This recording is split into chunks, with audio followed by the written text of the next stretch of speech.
Litigation. No word strikes more fear in the heart of a liability underwriter. Perhaps that's one reason our next guest is so renowned. He is David Goodwin, a partner in the law firm of Covington Burling and one of the nation's leading insurance coverage practitioners.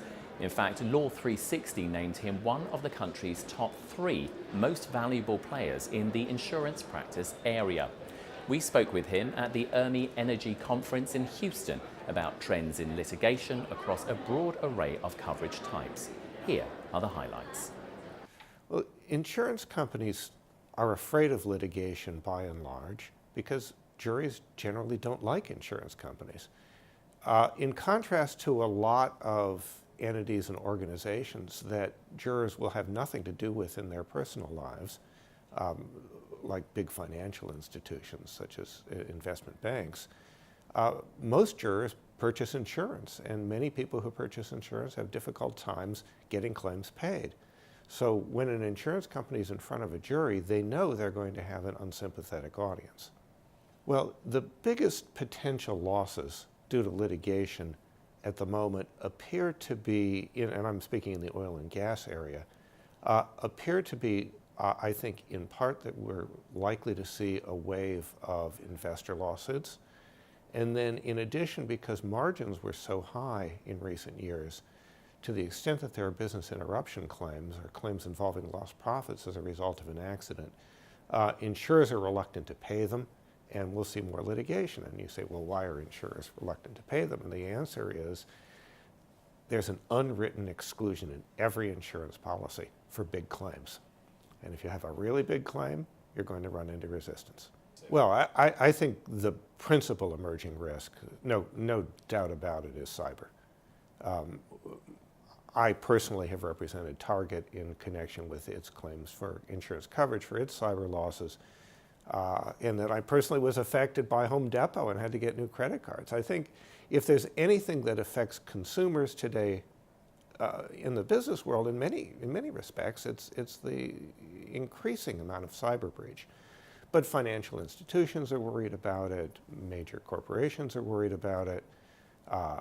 You have, institutions that you thought would be impregnable, like the National NSA, and it turns out that they are certainly impregnable. These are really serious risks going forward. Well, I don't know whether you could say that there are unique risks in litigation today, in the sense that there is an evolving amount of insurance litigation over years. If you go back 30 years ago, the biggest risks were the long-tail toxic tort environmental asbestos claims. Those were huge amounts of money. Insurers were shocked, hurt, and surprised that their insurance policies covered these immense liabilities. You fast forward into the turn of the century, and then suddenly you're running into securities litigation and a lot of errors and omissions claims. What we've seen in recent years is a continuation of each, and really quite remarkable, and a growth in crime claims, and crime generally, and a growth in cyber claims. So those are the emerging areas. Well, tort reform has been, a big trend in this country for the last 30 years, even 40 if you go to my home state of California.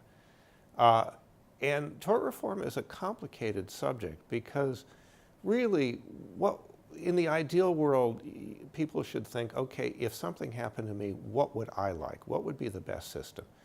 And the most ironic thing that I can think of about tort reform is that here we take Trent Lott, who was the senior senator, advocate of tort reform, and then he had a major insurance claim, and he turned around and filed a bad faith action against State Farm. And to some extent, he was a victim of his own tort reforms. It's a very complicated subject. But I think I would like to see the courts work them out more than the legislature or the ballot box. And it's, I think, the best way of setting up a system. Well, I think the emerging issues in the energy sector are plainly going to be the decline in oil prices. People set their priorities, they planned their companies, they made investments. all with the idea that oil was going to be in the range that it was for a number of years.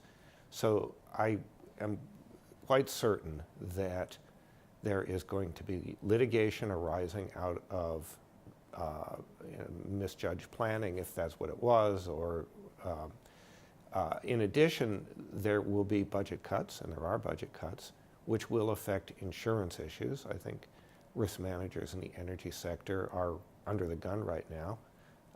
And in a session in the IRMI conference, I heard that on the one hand, energy companies have a lower risk retention, appetite for risk retention. They want to have fewer and lower deductibles at retained limits.